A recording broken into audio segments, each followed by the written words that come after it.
So today we start new class, brand new class. Name is Shemoneh Perakim by Rambam. It should be very interesting class. And we start with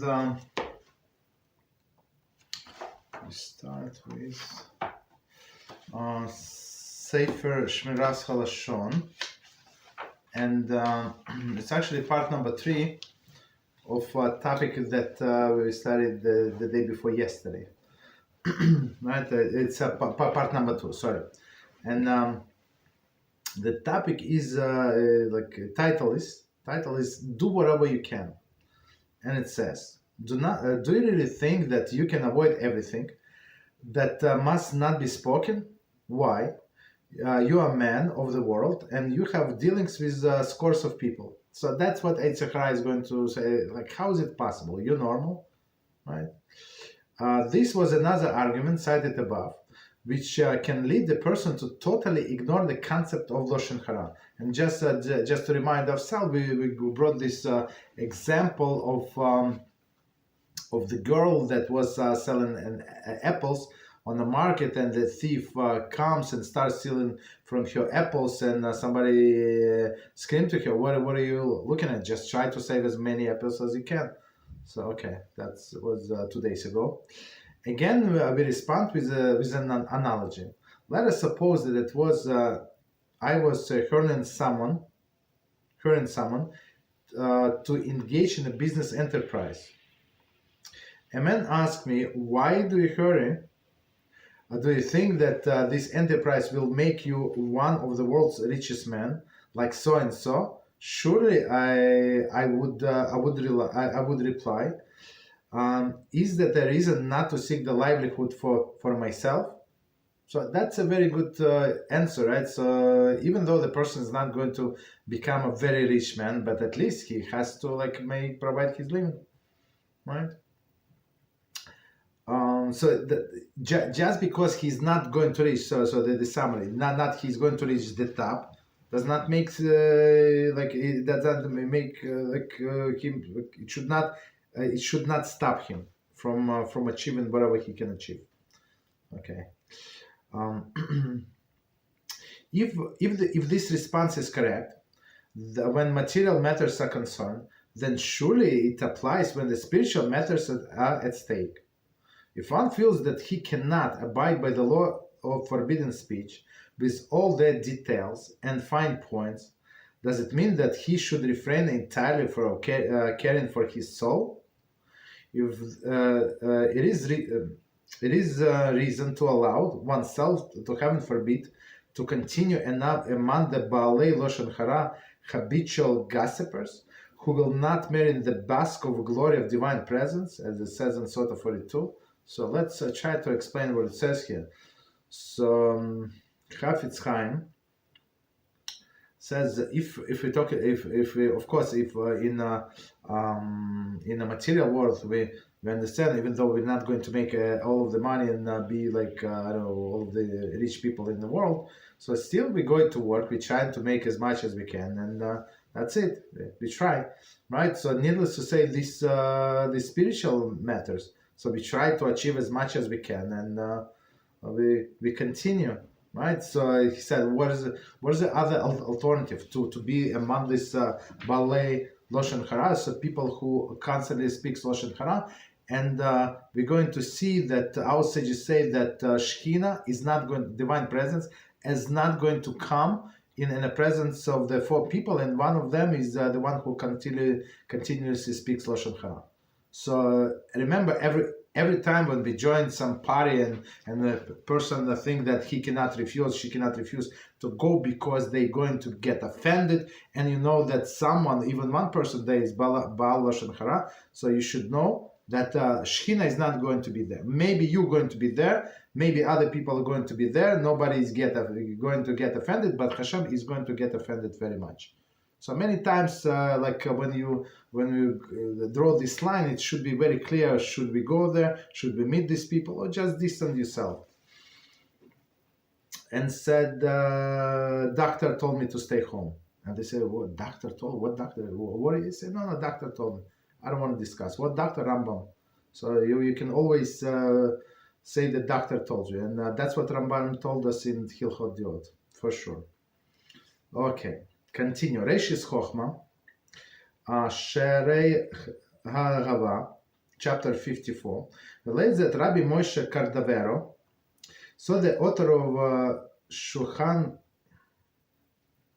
Okay, so Rabbi Moshe Cardavero, just quick note, is 16th century Kabbalist, author of Tomer Devora. Okay. So Rabbi Moshe Cardavero saw the author of Shushan Sodos in a dream, following the latter's passing, and he was shining like a light of a torch. The deceased revealed that this was the merit of having avoided the idle chatter wine in the world. Can you imagine? So right after the passing, he was shining like this torch, right? Why? Because of idle chatter. So it does not mean like idle chatter. Of course, it's it has nothing to do with Lashon Hara. People talk about, I don't know what they're talking about, weather. Okay, so still it's the person who would have to take accounting for all of these empty words. Should such a merit be totally forfeit because one feels that to acquire it entirely is out of reach? So even if you can minimize the small talk, so if you need like small talk, I don't know, like empty talk, like a few lines with somebody, like I don't know, for whatever, for business-related matters, for example, right? Of course, you can, but make it as short as possible. Okay. The wisest of men declared, "Whoever is able to do with your might, do it. Whatever you are able to do with your might, do it." It's from Koheles 9:10. So whatever you can. So everybody have their own talents, their ability. But of course, until you advance your ability, do as much as you can. Don't say, since I'm not that strong in this field, I'm not going to do anything as well. Okay, so it's not right. Meaning that even if one feels that he cannot fulfill a given mitzvah in all its fine point, nevertheless, he should strive to fulfill it to the best of his ability. Right? Best of his ability at this point.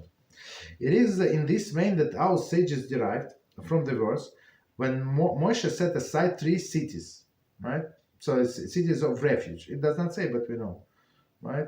As it says at Dvarim 4:41, that all of these 3 cities could not afford refuge to one to who they murdered inadvertently until the 3 cities in land of Canaan had been set.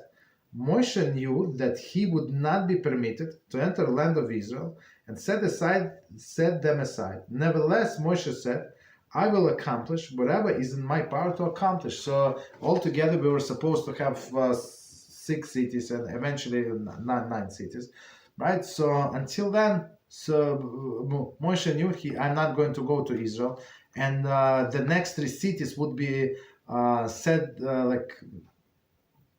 assigned only 3 cities, assigned only 14 years later, like after the whole land was conquered. But anyway, so it was like 14 or 15 years away. So he said, I can do these 3 cities. I'm going to do these 3 cities. So it should be with us. We know whatever we know, we implement it. Whatever we don't know, we're going to do it later, right? We learn and improve ourselves. Okay, stop here. Sorry. Okay. So we start new book, and we're going to start with we're going to start with introduction of Rambam. No, it's called Preface. Okay. So let's see. So it's one more time is Shemoneh Perakim, and it's like in introduction before the Pirkei Avot. Okay, so we're not going to, just so you know, we're not going to go to Pirkei Avot. It's not purpose of this class, but the purpose of this class is cover this Shemoneh Perakim. So it's like half of the book, or even maybe 1/3 of the book. Not much. Okay, but it's a lot to say. Okay, Okay, so let's start. Preface. In the introduction to the commentary of the Mishnah, we explained that the reason the redactor of the Mishnah chose to include this tractate in order of nizikim. So nizikim is damages. So all of this, I'm sure all of you have heard something, at least something about Pirkei Avot. So it's like ethical teaching, and what tractate this ethical teaching would put in the middle of the nizikim damages. So damages meaning the laws between one person and another person. Okay. So commentaries say after he completed the previous tractates, the discussion of everything that the judge requires, he began Avot. So judge requires, so it's probably Sanhedrin. Okay. There are two reasons why he chose this order. So we're talking about Yehuda Hanassi, right? The redactor of the Mishnah. A, to make known the integrity of the oral tradition, so that the person should not say, why should we accept the judgment rendered by so and so. So because later on in the Mishnah, right, it's going to say Rabbi Yehuda, Rabbi Akiva, Rabbi Tarfon said this and this. So why should we, like, who is Rabbi Tarfon? Who is Rabbi Akiva? I don't know anything about them. So and this Mishnahs in Pirkei Avot, they going to show us a character, like people, how like people of integrity, the giants of integrity they were. So now when you see who we're dealing with, so now you would be listen more diligently. For the judgment was not authored by the particular judge, by a God, right? Judge, right? Justice. The judgment, one more time. For the judgment was not authored by a particular judge, by God. And it is the one law that has been passed down from person to person throughout the generations.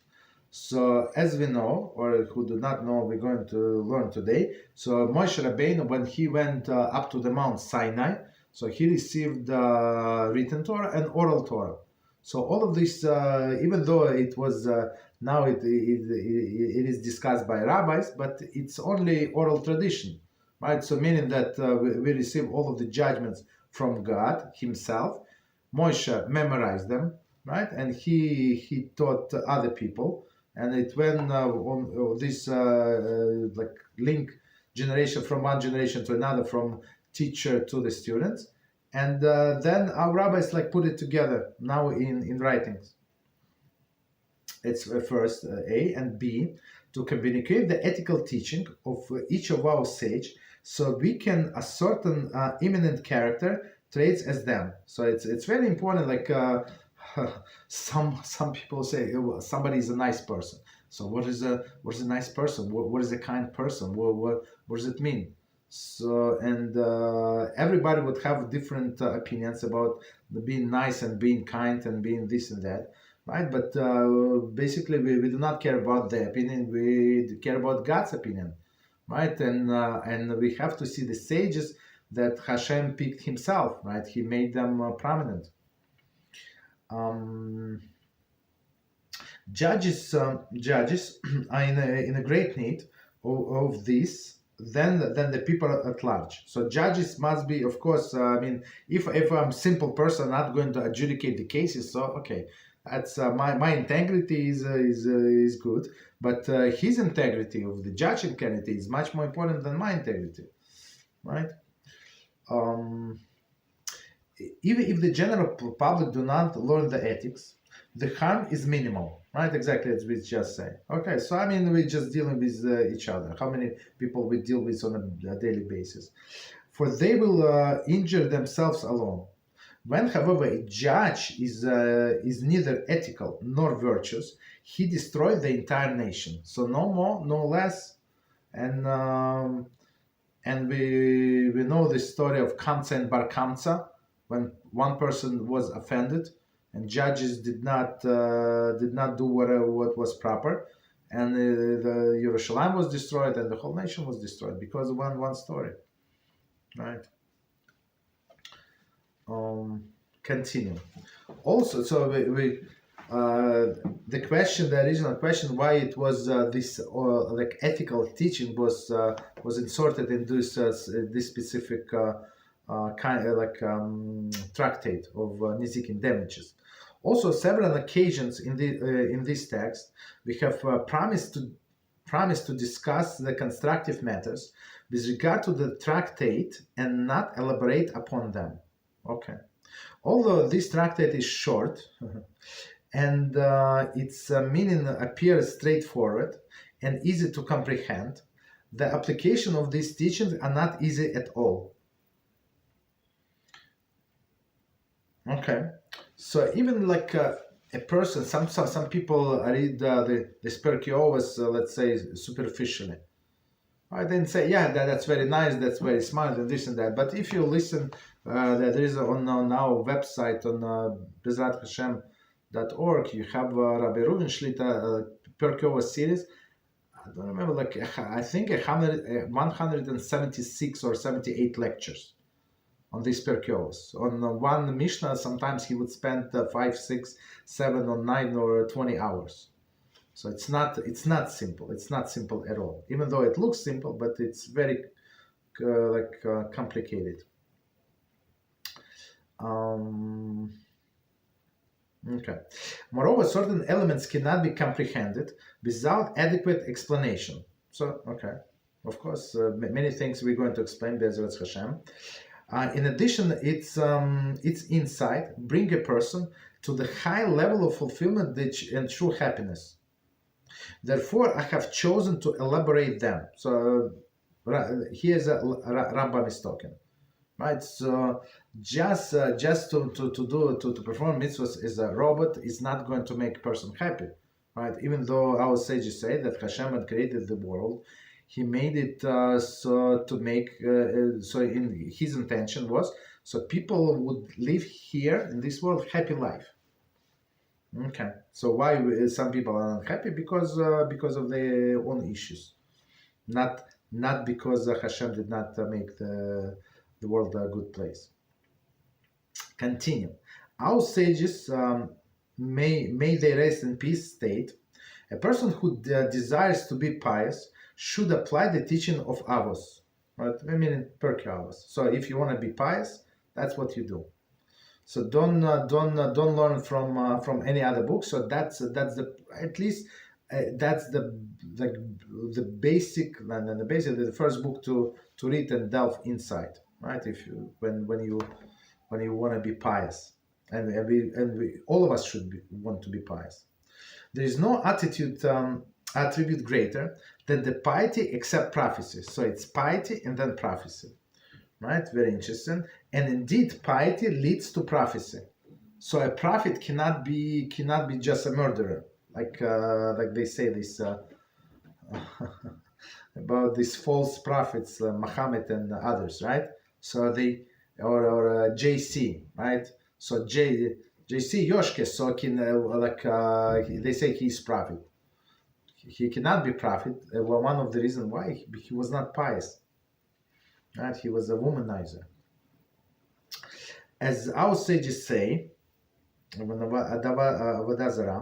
piety leads to spirit of divine inspiration. From their statement, so piety leads to spirit of divine inspiration. So, meaning piety leads a person to be humble, and that's what HaShem wants. He wants to rest His Torah on humble people, right? As it says in Pirkei Avot, that the Torah flows to the lower level, right, to the lower ground, and that's in the Torah compared to the Bora, and that if you want to attain the Torah, so you have to lower yourself, be humble. From their statement that follows that conducting oneself according to the ethical teaching of this tractate will lead to prophecy. So no more, no less. So Rambam said, if you apply, so he gives you the recipe, he gives you the formula. So he said, if you're going to do everything correctly, so it's going to lead you to prophecy, right? If you apply it correctly to yourself. Accordingly, I will explain the truth of these matters. For this tractate embodies a large portion of desirable character traits. Okay, so continue. So okay. So like sometimes people do not like not sometimes people do not know what they should acquire, what character traits, what to develop, what to work on, what to try to suppress, and that's why you really need Pirkei Avot and many things we learned in our previous class in Hilchot Diot actually, with in the deep inside like. Continue. Before I begin to explain each law in Mishnah individually, I thought it is beneficial to include the practice preface level, several chapters, to help a person to grasp axiomatic principles that will be serve as a key to the comprehension of the concept to be explained. So, Rambam, of course, in his great humility, so he said, I'm just going to give you like a little introduction, so you would understand the Pirkei Avot better. So our goal of this class is only to read this introduction, just so you know. Okay, because it's so powerful. It's so it's so powerful. Continue. Take note the concepts stated in these chapters and the forthcoming explanation are not new concept that I have invented. So Rambam said, I just gathered this from all over the Torah, nothing new from me.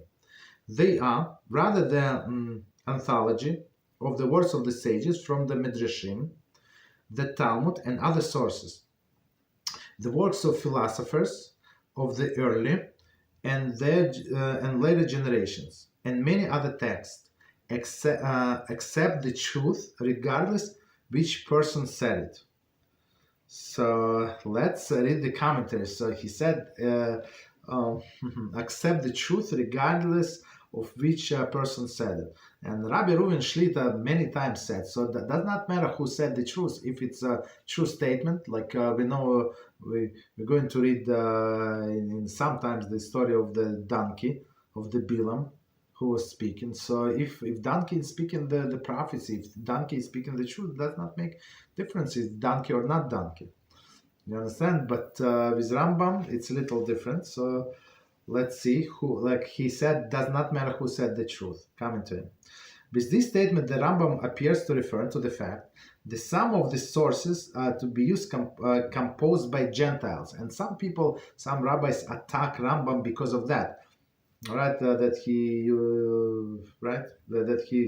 relies in some instances on non-Jewish sources. So especially we see it in Hilchot Diot when we learn, and it was about some scientific knowledge, like about the health, like I don't know what chapter 4 I think about the health. So many things were there from non-Jews, but he said does not make any difference.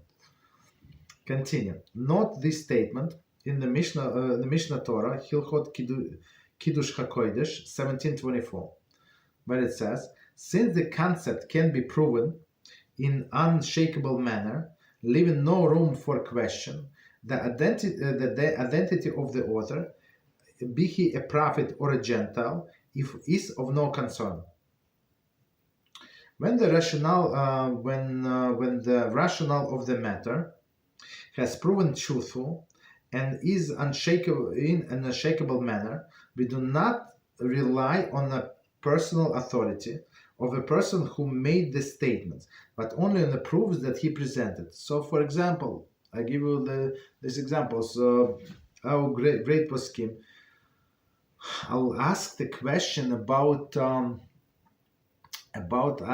medicine, right? Some medicine, are you allowed to do such a procedure? Not allowed. So all of these things. So they would consult. They consult with a top expert in the field, be it a Jew or not Jew. It does not make any difference. So if this person, if this doctor or this technician, this professor, whoever top in this field, right, or whoever, so we rely on his information.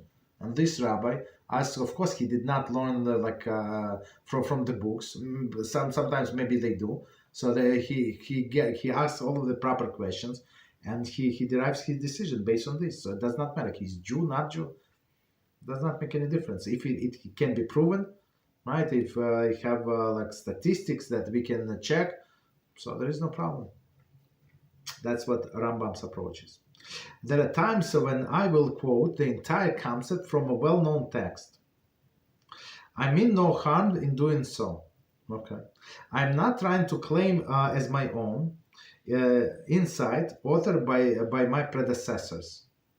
On the contrary, I admit that even when I do not mention my sources, the statement is not original. So in introduction to the Mishnah Torah, Rambam said that he did not mention all of the sources because like it would distract people. So, but to make it like continuous flow, flow better, the text, so he did not include the source. Then he said that he regretted because people attack him, like how do you know this, how do you know that, and many people spend their lifetime or a significant portion of their lifetime in trying to get to assign the sources to everything that Rambam said. And but of course we rely on Rambam, and we know that he was very God-fearing person. He did not say anything from his own mind, and when it was from his own mind, like some things that he did derive by logic, he would say it clearly, as we saw in the previous Halachos, Mishnah Torah. He said, in my opinion, it seems to me. So it says seems to me, meaning based on all of the Torah that he learned. That seems to him a logical conclusion, right? But otherwise, he said, look, I'm not going to list you all of the sources, but it's not mine. So I'm not trying to claim anything, which is very interesting. Continue. I have chosen not to mention my sources for two reasons. Oh, here. Because this prolongs the text without any advantage. So, I mean, if it says in this place, in this, I mean... well, what he said is makes sense in one sense, but in another sense, sometimes people want to go and actually research it and see on their own and learn deeper insight. Okay, so actually the translator he mentioned some sources. Okay, so he said there is no advantage, and B, by mentioning the name of the author of whom a particular reader might not approve, I might cause him to reject the concept, thinking there is a harmful and there is contained that an undesirable intent. For this reason, I have chosen to omit the names of the authors. So people are very judgmental, right? So you have to be on a very high level not to be judgmental. So, for example, this author, this rabbi says such and such thing. Maybe this guy this lady did not like it, and they reject all of the words, all of the other works of this rabbi. So even though maybe they misunderstood this part. But all other things, I mean, even this part is absolutely true just because of our lacking. So, right? So Rambam said, I'm not going to tell you who said it because everything is true and I verify it. I mean in Rambam, right? And just take it easy, concentrate on the essence. Don't delve into the sources who said. For my intent is to benefit the reader and to explain the concept concealed with this tractate. I will now begin the chapter that I regard as necessary introduction to achieve the above purpose. There are 8 such chapters. So there's tiny chapters, but it's there is no commentary, almost no commentary, because it's Rambam is always he's very straightforward, always to the point. That's what makes him Rambam. Any questions on what we said before, so far? Okay, no problem. So continue. So we start chapter 1. The soul and its powers. Know that the soul of a person is a single entity, and its many means of expression. and it has many means of expression. Some of this expression, because they're general in scope, are referred to the certain individual as souls, by souls. Thus, some individual think that there are many souls. For example, the most eminent physician begins his work with the statement that there are three souls: the natural soul, the vital soul, and spiritual soul. Okay.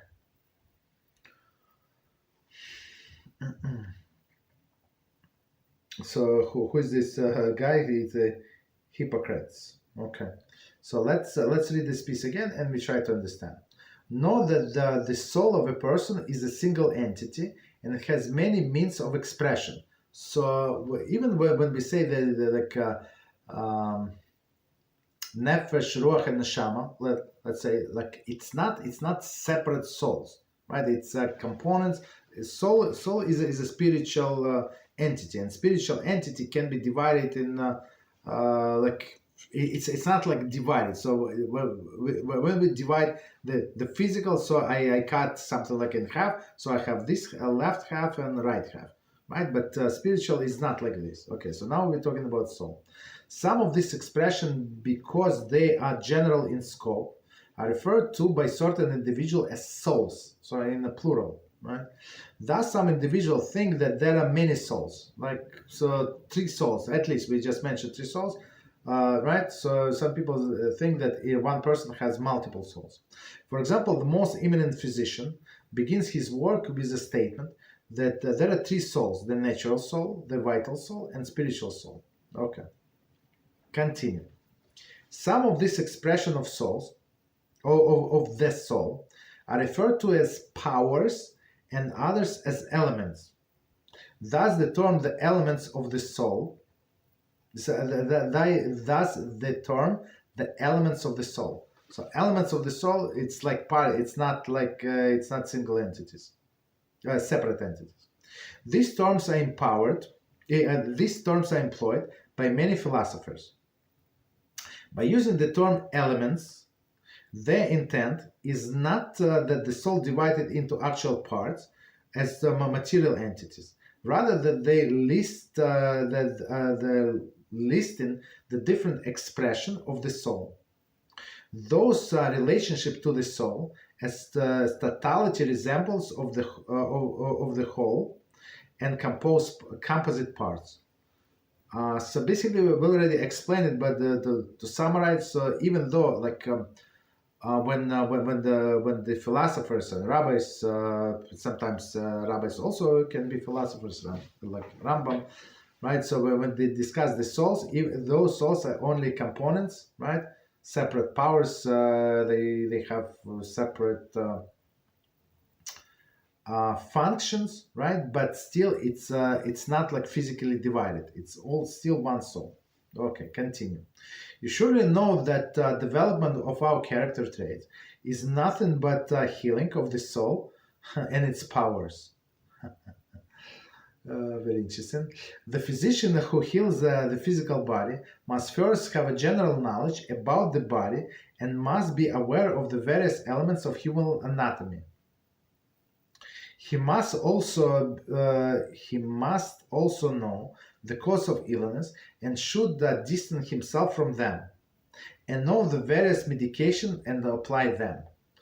Okay, so now Rambam going full force. So let's do this piece again, and we're going to explain line by line. You surely know the development of our character traits is nothing but a healing of the soul and its powers. So our soul was given us by HaShem. It's pure.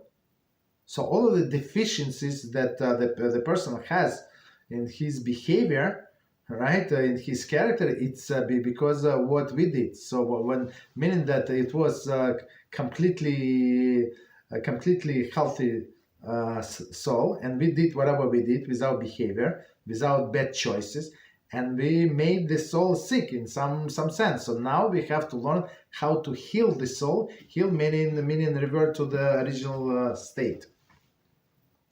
A physician who heals the physical body must first have general knowledge about the body and must be aware of the various elements of the human anatomy. So if a physician, like the doctor, right? The physician is a doctor. He has to know like how the body works, how all of the organs, like all the body parts, work like independently and how they work together, right? In order, like he must know the way it's supposed to be. So in order to fix something, you have to know like what is the ideal state, and then when something is wrong, so you can identify, yeah, it's not, it's like a deviation from ideal state, so we have to work on it. So but first he has to know like the way it's supposed to be. He must also know the causes of illness and should distance himself from them, right? So a person like this physician must know why would some organ be affected, or like if we reflect to the character traits, why this person is greedy, why this person is angry, right? So in order, as we actually went deep into these topics in Hilchot Diot, so like but here we're going to cover somewhat, right? So this doctor, this rabbi, has to diagnose and see how to help this person, right? To work on his character traits, to heal his soul, right? Because this character traits is a soul. Just one second. Distance from them, from bad behaviors, and know the various medication to apply to them. So same as a parallel with physicians. So physicians say, no, you're not allowed to eat salty food, or you're not allowed to eat too much sugar. So and same a spiritual doctor, right? Spiritual doctor will tell you like what you need, or what you need to do or stay away in order to heal your soul, right? That's amazing parallel. Similar concepts apply with regard to one who desires to heal this soul and refine the character traits. He must first know this soul, all its dimension and its elements, what causes maladies, and what heals it. Right. So same. I mean, we already explained, but Rambam he says it very elegantly, right? So let's read again. Similar concept apply with regard to one who desires to heal his soul, right?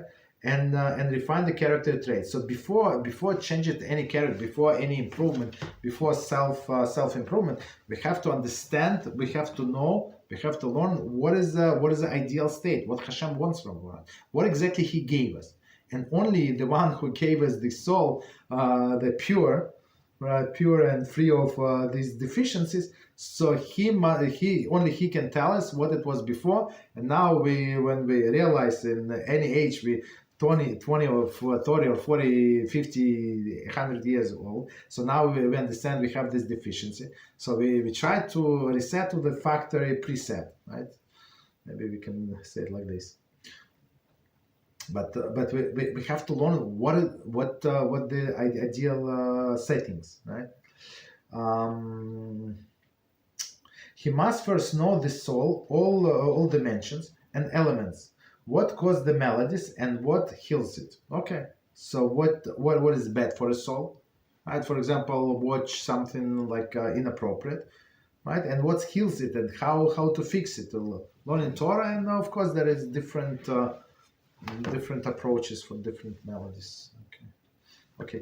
Any questions so far on what we said? Okay, continue. So okay. There are 5 elements of the soul. Okay, so listen carefully. One that governs nutrition, one that governs sensation, one that governs imagination, one that governs stimulation, and one that governs conceptualization. Okay, that was number 5. As mentioned previously, so let me read them again, so slowly. There are 5 elements of the soul. One that governs nutrition, right? So meaning, right, nutrition. It's like more on, I would say, the lowest level of the soul. one that governs sensation, one that governs imagination. Right, so some people have like better imagination than others. One that governs stimulation, one that governs conceptualization. As mentioned previously, previously in this chapter, we are concerned only with the function of these elements within the human soul. For the power that governs human nutrition differs from the power governing the nutrition of the horse or a donkey. For a man, nutrition stems from a nutrient faculty in the human soul, while the donkey, by a contrast, derives nutrition from the nutrient faculty from the donkey soul. Similarly, a palm tree derives the nutrition from the nutrient faculty of its own soul. So even though like there is similarity that all of the soul, this like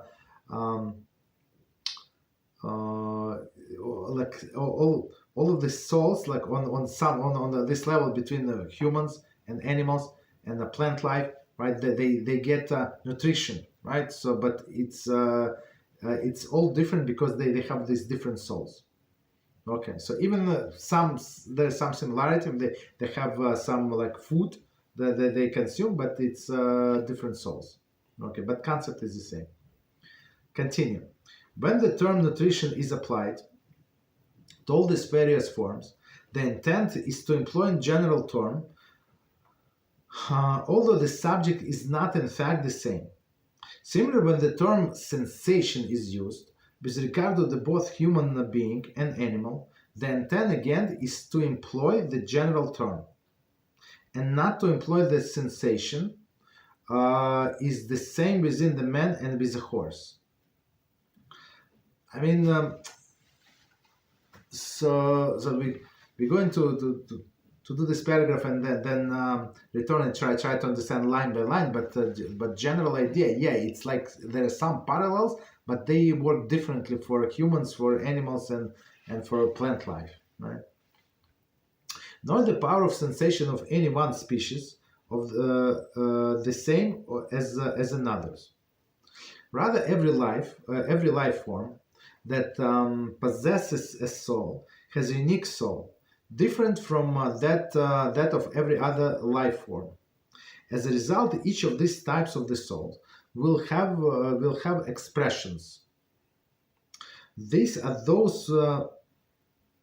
There are those who will compare the expression of two different souls and consider them the same. But this is not so.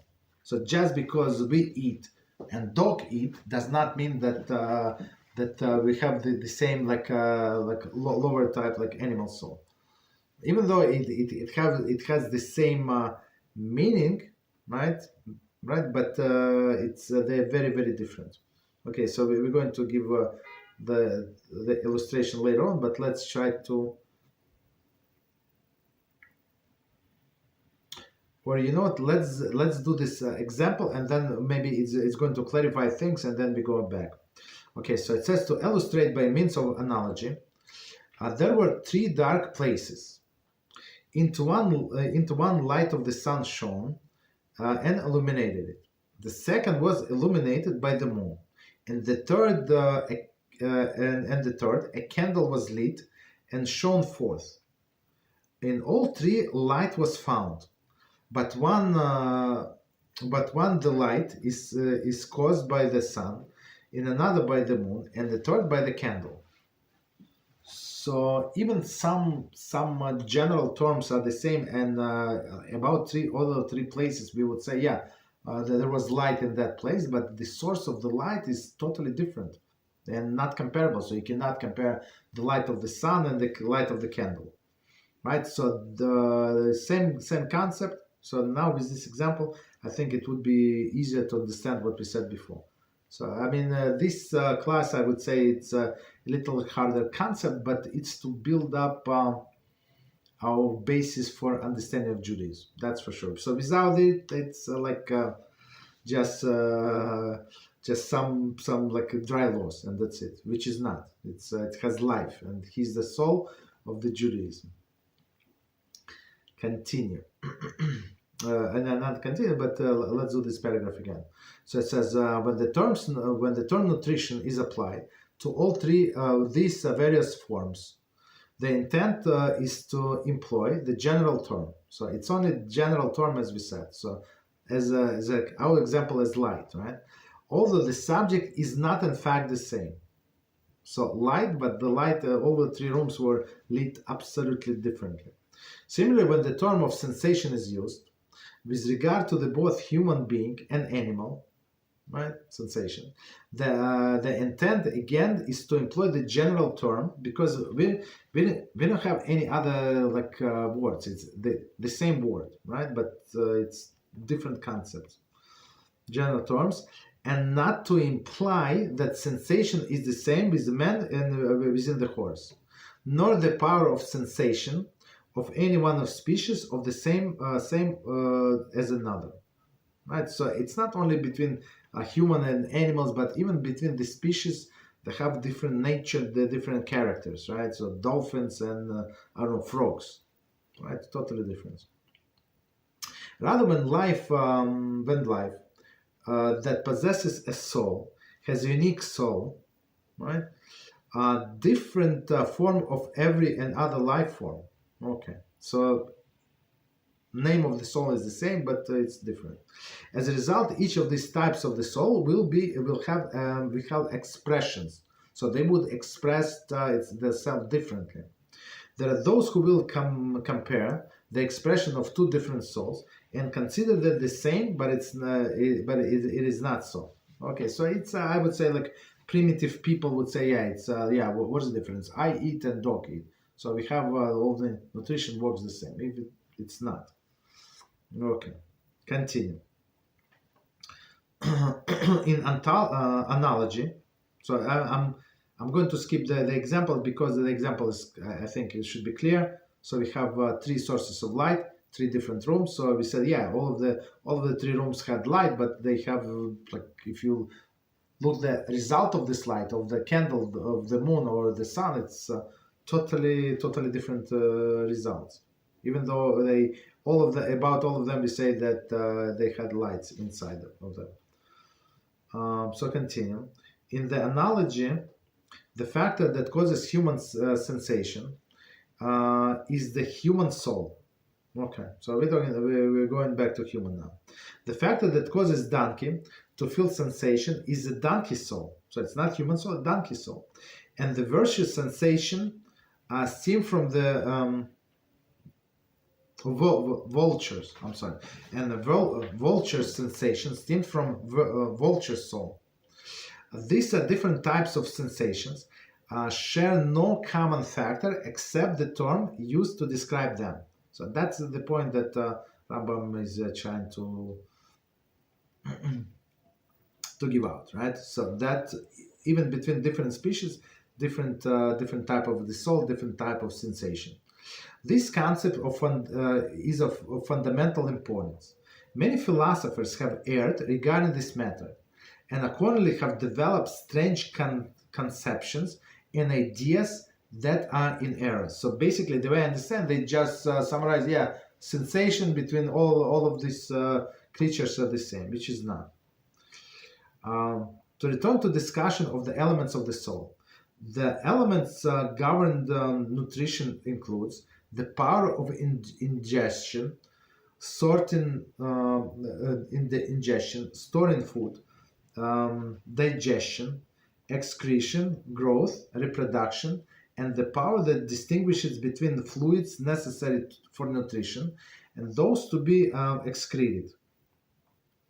The description of these seven powers, in which manner and how they function, with which organs in their functions more distinct and more and obvious, that they are constant activities, that they are and their infrequent activities. This knowledge is necessary for the practice of medicine, but is not of the present concern. So let's try to understand this part And we go line by line and try to understand what Rambam is saying. To return to discussion of elements of the soul, so right, the elements governing nutrition. So as we said, the lowest type, one of the lowest of the five, right? Governing nutrition includes the power of ingestion, right? Storing food. So all of these are the different elements of the nutrition soul: digestion, excretion, growth, reproduction, right? And the power that distinguishes between them the fluids necessary for nutrition and those so excreted. So fluids, of course, because all of this, as we learned in our class Halachos, all of these things they being absorbed, all this nutrition being absorbed by blood and being like converted into liquids. So you eat piece of meat, but it was actually converted into liquid. So the solid parts goes out, right? But the body extracts the liquid and it and becomes blood, basically. A description of these seven powers, in which manner and how they function. So these seven powers. With the organs and their functions are more distinct and obvious. I mean, so right, the digestion and the excretion, it's totally different things, right? But they're all necessary and they're all part of this nutrition soul. I would say part of functions. I would say functions. What are their constant activities and their infrequent activities? This knowledge is necessary for the practice of the medicine, but not for the present concern. So, of course, as we said, our concern, our topic is the soul of a person. Okay, so we have a few more minutes, so let's do a little more. So it's very short. All of the paragraphs, like only a few pages. There's some more, some less, but this is only a few pages, the first paragraph. The elements governing sensation is the source of the five senses. Sight, so now we're going to one level up, so sensation. Sight, sound, taste, smell, and touch. The latter sense is found throughout the body and does not have specific organs that control it, as to the other four senses. Okay, so very interesting. So he's describing the touch. So, but let's try to understand. The elements governing sensation is a source of five senses. So all of us know five senses. So first, a sight. Sight, you can. So what he's trying to say. So sight with only with what? With the eyes. Sound you can only with ears, right? Taste with the mouth. Smell with the nose, and touch, right? And it's in parentheses. I'm not sure it's whose parenthesis is it. The latter sense is found throughout the body and does not have specific organs. So you can touch with your foot and then you can feel with your hand, with your head, with your nose, and you can feel, right, with the ears, right? So there is no specific organ for touch that controls it.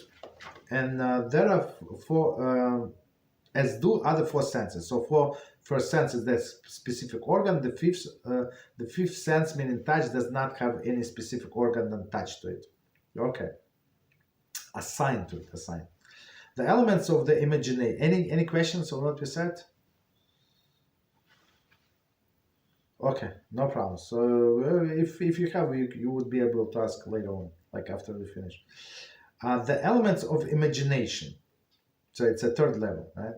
The power relates to the faculty of memory and makes it possible to recall the impression of various incidents after they are no longer perceptible by the senses.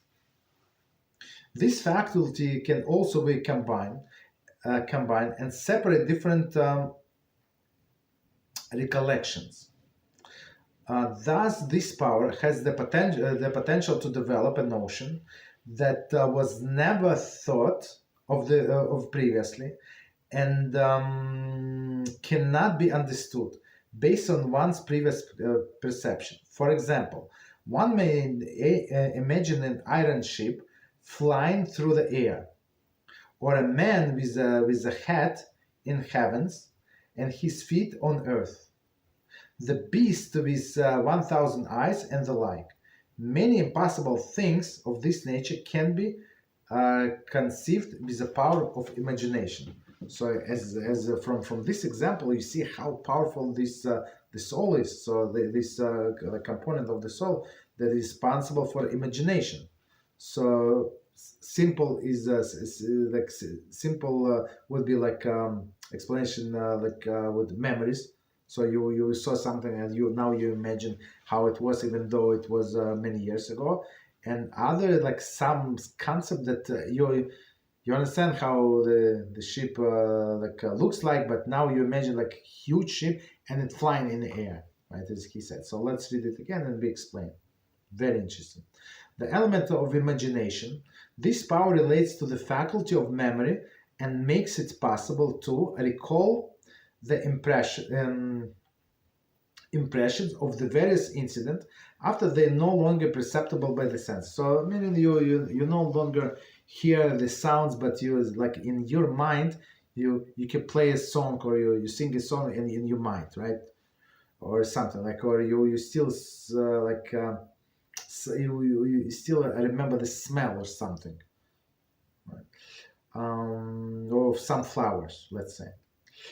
This faculty can also combine the separate different recollections. Okay, thus this power has the potential to develop a notion that was never thought of previously, and cannot be understood based on one previous perception. So I mean.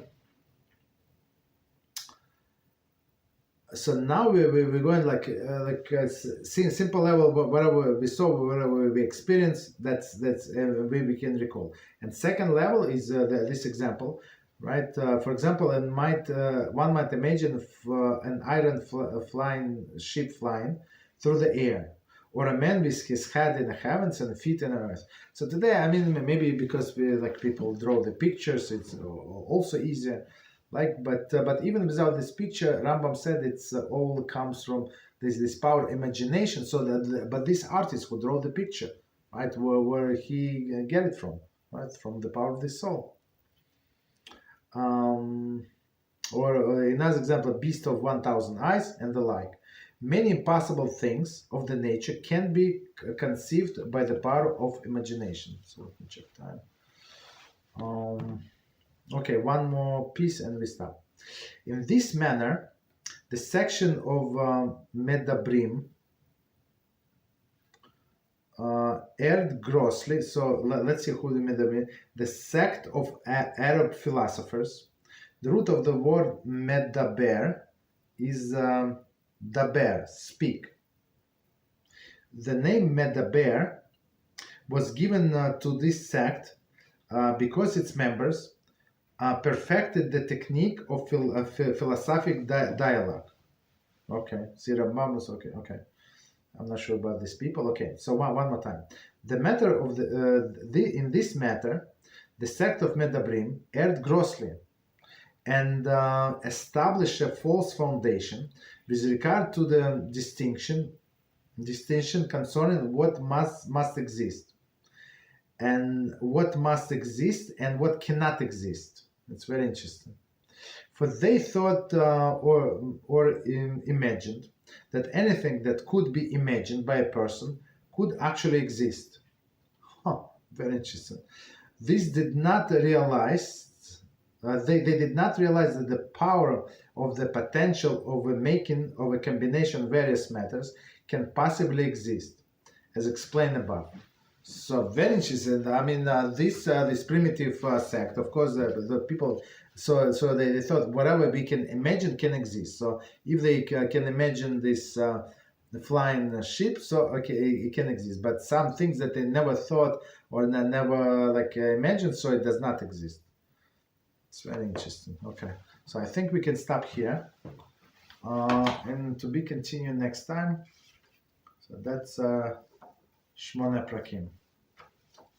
Okay. Any questions on what we said or any topic, if you want?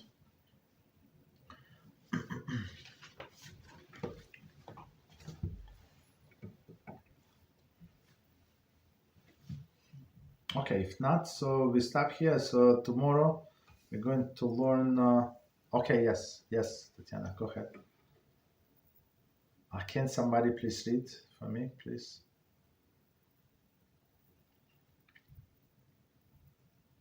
Joshua, could you please read?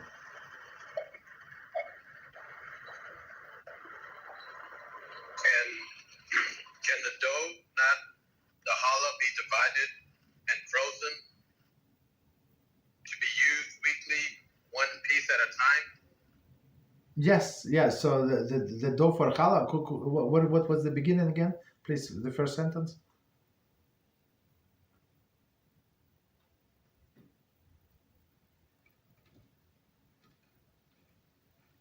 Okay.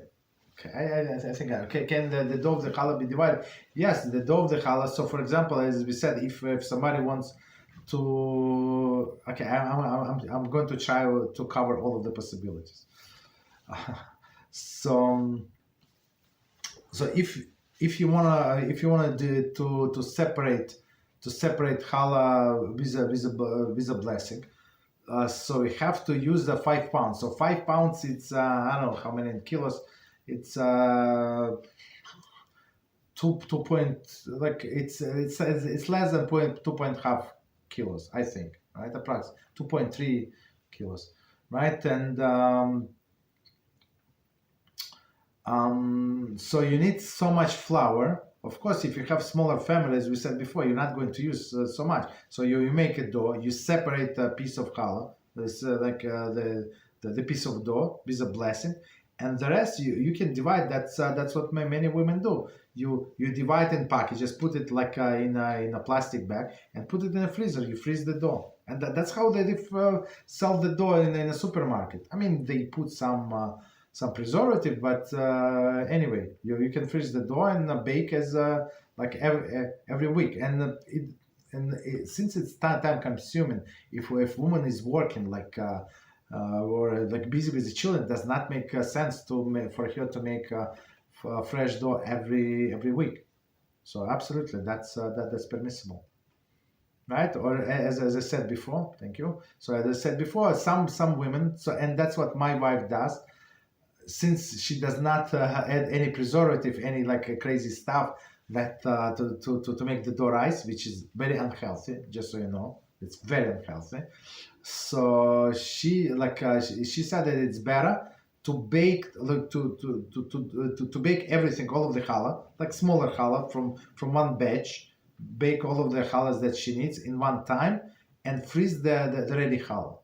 And then before Shabbos, you just put on your blech, you put on your plata, or you put wherever you warm the food, and you're going to get yourself a warm challah, like it just was baked. So that's my wife said since she does not have add all of the garbage in there, so it's better than to preserve the dough. But if somebody don't know, like have a different recipe, I guess, and it's better for them to preserve the dough, they can do preserve the dough, no problem. So the point is, it's very like especially some women, they have I mean it became popular in the past, I don't know how many years. They do all of the gatherings and do like separation of the challah. I mean, these rabbits and try to involve women like a group, very big groups of women in some mitzvah. Is it productive? I don't think so, but okay, but that's what they do. Okay. Okay. Okay, you're welcome. Any other questions? Any topic? Okay, so if no questions, just I want to do some clarification what we said yesterday about Sephardic and Ashkenazi custom. So I just want to continue. Just one second. Let me finish. I have one question. Okay. What is the minimum size challah you can eat on Shabbos? Okay, that's a good question. So I'm going to answer whatever one before, later on. So the minimum amount to eat, like minimum, it would be 1 ounce. 1 ounce if you eat, so you fulfill your obligation. So 1 ounce, like no, I mean it depends what kind of bread you use. So it could be one slice or even 2/3 of the slice. Depends on the kind of bread. So it's for sure not a lot. So and that's what we recommend of people, like especially in the winter time when people are not hungry for the third meal of Shabbos. So we said at least eat like small piece. Like even though like maybe like first of all don't overeat during the Shabbos morning, like on the Shabbos morning meal. So you have the appetite like tiny piece, like half a slice. I mean depends on the bread, maybe full slice, but it's not much. I would say like if you have a pita, some people like to eat pita for whatever reason. So we also eat pita, right? So you cut in half, and like half of the pita is more than enough, for sure. Okay, what else? Any other questions? Okay, so let me then continue. So we said yesterday about so somebody asked the question, how should we choose? Like if somebody is going through conversion, let's say Ashkenazi custom or Sephardic custom, or somebody like simply somebody is the person know that I'm a Jew, and I have no idea. My parents observe exactly zero. My grandparents observe exactly zero, and I have a last name that is, but I know that I'm a Jew, and I have a last name that is from this country. So like many Jews from we have some Jews from in my synagogue from Iran, like few families. So they have a Persian last names. I mean, maybe they mean something and they think it's Jewish. Maybe I don't know. Maybe. Or I have behind me a guy. He's from Mexico, right? Mexico. He has a like Spanish last name. You understand? So in a case like that, for example, I mean, the guy behind me, so he knows his roots, right? But let's say a person does not know and he wants to choose, and he has a Sephardic or Ashkenazic choice. So until he or she may make the choice, so whatever we teach in our classes, it's like basic of the basics. You understand? So even though the person would change his mind, for example, he would learn go through all of these curriculums that we teach, and he learned the laws of Ashkenazim mainly, right? And then for whatever reason, before the conversion, he or she decided to go by Sephardic. There is no problem whatsoever. So just read the Sephardic books. Anyway, from one time reading, for one time going through the books, you would know exactly, I don't know, 7.5% maybe. So you need to go second time, and second time it's going to be like based on a foundation, solid foundation that we give. That's my job, is to give you solid foundation. And I would say 90% of the rules are the same. I gave yesterday just extreme examples, but just to show that there is a difference. But in most of the cases, there is no difference, or like very minute, insignificant difference. So the basic is the same, and later on, so usually not always, but usually the Sephardic custom are more lenient. That's it. So Ashkenazim, I guess rabbis try to keep us like in like a little stricter, because they saw that people might go off of the derech, so they try to prevent us from doing so. So that's the only difference. But right, that's I think should be explainable. So you don't have to jump to this Rabbi or whatever Mishnah Brura. So we learn basics. On this basic, you can build up. Anyway, you must build. I said many times you have to go through the books, and maybe one time or two times or three times and many times. Okay, so that is so just to keep everybody in ease. So you're not going to miss anything, and if anything, you're going to just to like clarify some points. I give you example, and another example like difference. I have this guy from Mexico, so he's from Sephardic background, So when he puts tefillin, he puts while he's sitting. I put tefillin and all other, like, no, not, we have Sephardic and Ashkenazic mix, right? In the place where I go. So I put tefillin standing. That's same tefillin. I mean, of course, no, tefillin is a little different inside. I'm not sure what's the difference. I don't remember what is the difference, but same passages, same. I don't know what's the difference. Whatever, that does not make any difference. I mean, like minor difference, but that's between me and him, like the only difference. That's it. All right, so just want to add some clarification so we don't have like.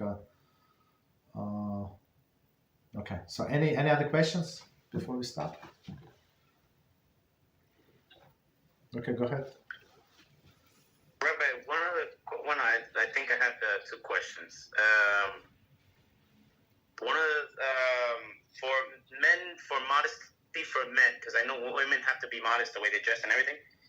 But for men, is it proper? Like, let's say you're just going to a supermarket, or I don't know. Is it proper for men to wear long sleeves wherever they go, just to add more modesty into it? Yes. So that's let's stop here. I'm going to let's answer this question, because whatever you ask, it's a huge misconception in the world, right? A huge misconception, and that only women have to be modest and men are not obligated. So it's not like when man is modest, it's not something like above the law. No. Men must be modest as much as women must be modest, and it's very, very like and me personally, I'm proud of few things, right, in my life, and one of the things that I'm very proud of, that when I see these Arabs, really religious Arabs walking, so she's all covered, face is covered, but he's in the sandals, he's in short sleeve, like looks like a bum, but he's his wife, right? So he basically in their demented religion, so that she must be modest, and he can be like look like I don't know, especially where we live. So like, okay, but you see Jewish men, they're all like modest, like all like appropriate, and women are modest. So like, and I'm very proud to see this Jewish couple, when men like very presentable.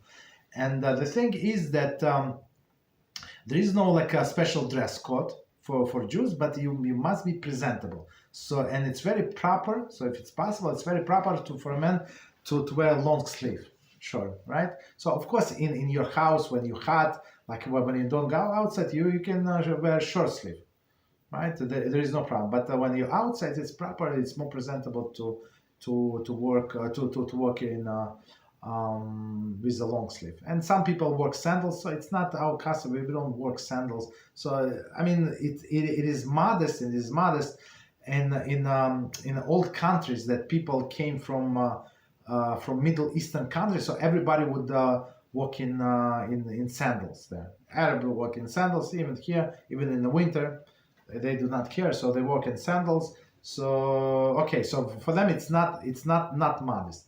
So it's actually from Rabbi Ovadia. So he said that's all. So he said that for women to work like with sandal, it's normal, right? But for other people, for Ashkenazi custom, it's not normal. So a woman's foot must be covered. You understand? So but going back to men, absolutely, men must be modest. Okay. What else? Go ahead. Okay, another question. Thank you. I've been seeing. Okay, one of the things I've been seeing lately, and people have just told me that they're in the process of conversion as well, but they're wearing Kippah and Tzitzit. And I would ask them, are you close to conversion? And they would say, no, I just started. Is that proper for somebody? No, it's absolutely forbidden. It's not only not proper, it's absolutely forbidden. So a person in the process of conversion should not start with these external things. So some people I noticed, they take the Jewish names, and we spoke about Jewish name yesterday, or some like external things. Of course, in your house, when we learn Torah, when you're not outside, so you can look any way you want. It's there's no problem if it's modest, right? But you can wear a kippah, but tzitzit, it's not proper because you might forget, and you can walk out, and or you have a guest, and your neighbor. Let's say, I'm not talking about you, I said in general, right? So, and a guest comes and says, oh, you Jewish? I did not know. Yeah, and the person is a bit embarrassed, say, yeah, I'm Jewish. And then 3 months later, his rabbi, his conversion rabbi, told him something. And he said, oh, if it's Judaism, you don't like me, you this, you that, you prejudice, whatever he said, and he's no longer wants to be a Jew. And he become like, I don't know, like a bum on the street. You understand? So people would think that look, he used to be a religious Jew, even though he was never, right? And he become like now a gangster.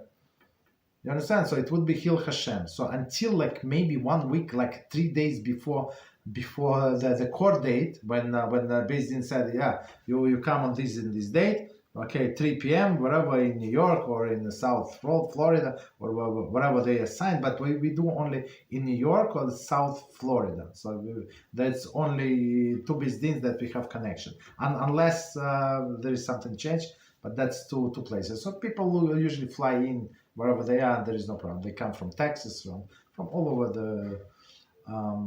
the world. Okay, so...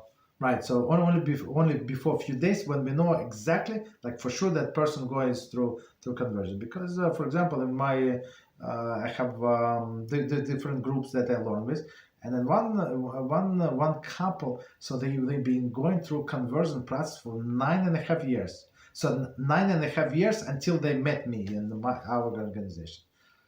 You understand? So they were from one rabbi to another, and unfortunately. So all of the people, they were just extorted money, and that's it. So they were on level 0. I mean, they watch a lot of videos, but they read a lot of books. It was all of them was useless. And so, unfortunately. So, yeah, that's the issue. That's the issue. So it was not definite. So 9.5 years, and now we just started to learn a year ago or so. Right, a year ago, and now that they're closer to conversion than through all of this 9.5 years. So since we never know, so the point is I'm trying to make that since you never know that you're actually going to be ready according to your schedule, according to Beis Din schedule, right, according to every HaShem schedule. So we don't show out like any external signs. It should be the last thing on your mind. Right? Okay, go ahead.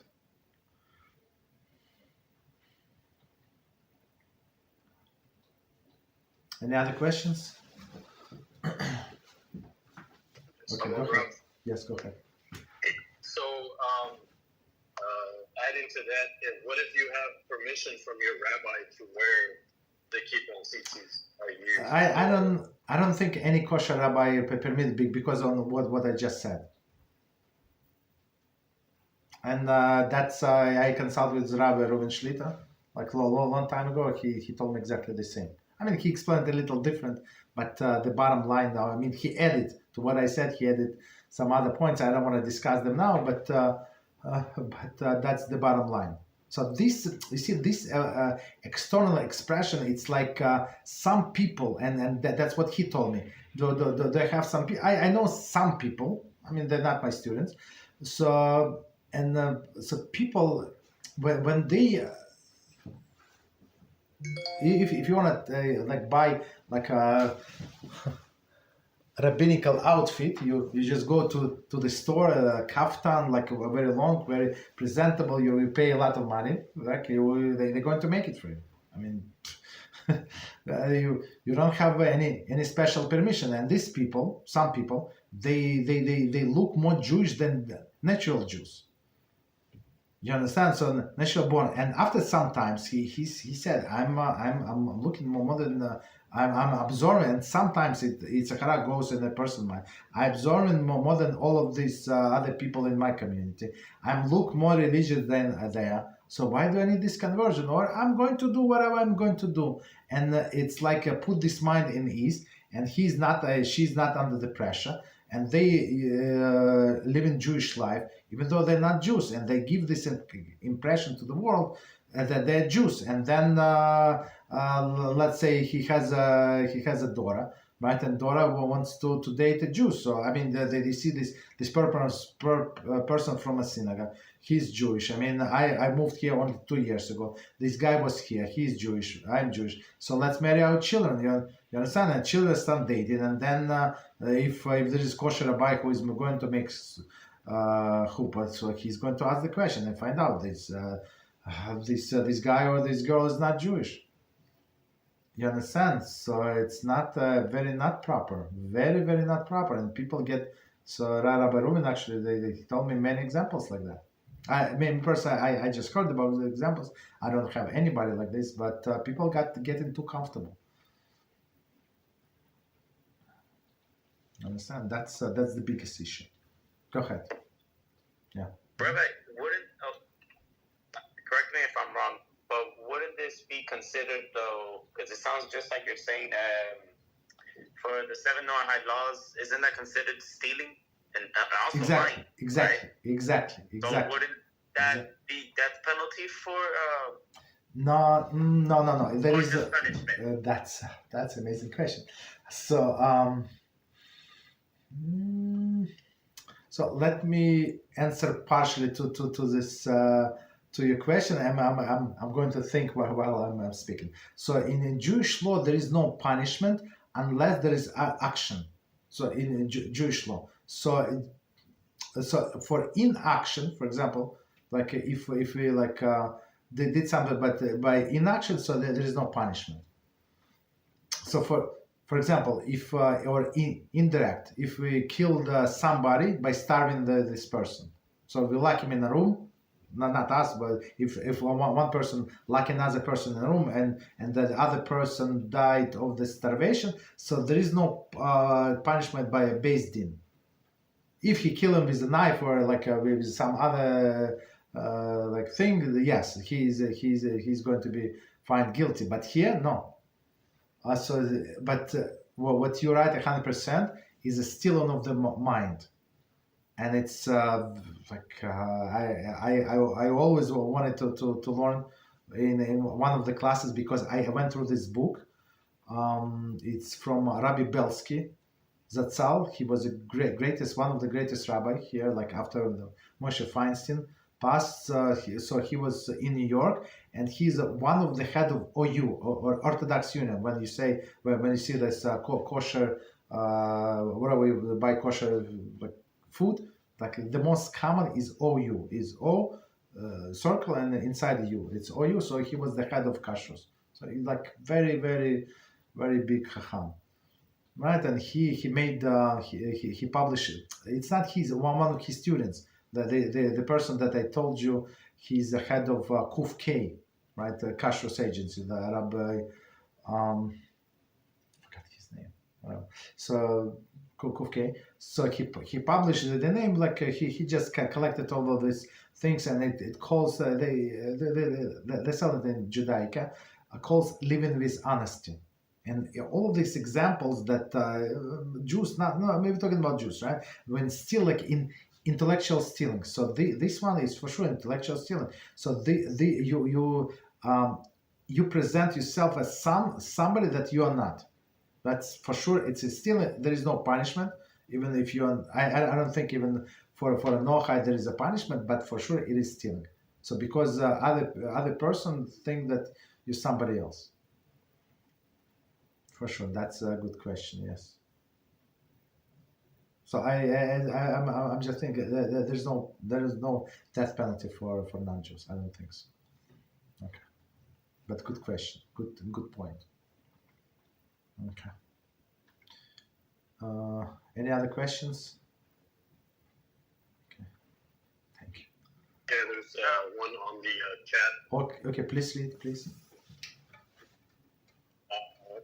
when we convert, do we also choose a last name, or do we just keep on?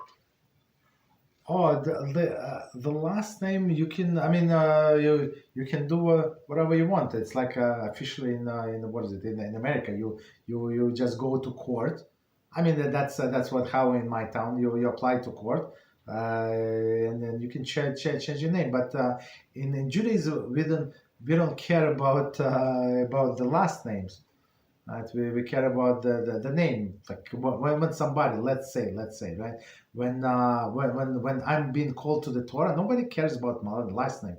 They care about my name, my first name. Sometimes people have double name, so I have double name, for example. Some have triple name because of some circumstances, right? Because somebody was sick or something, so they would add another name, right? And my father name. That's it. So nobody cares about the last name, right? So your last name could be whatever. It's not Jewish concept. This last name, they force it on us. It's Gentile kings that just force on us these last names. It was never part of our tradition.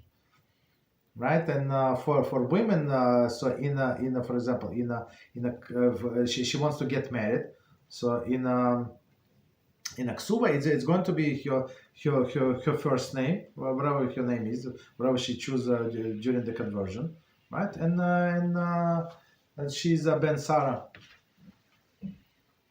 and so all of the commentaries that the Ben Abraham, so Abraham Avinu. So, and some actually say that he must say Abraham Avinu, right? Not just his father was Abraham, but it means specific Abraham our father.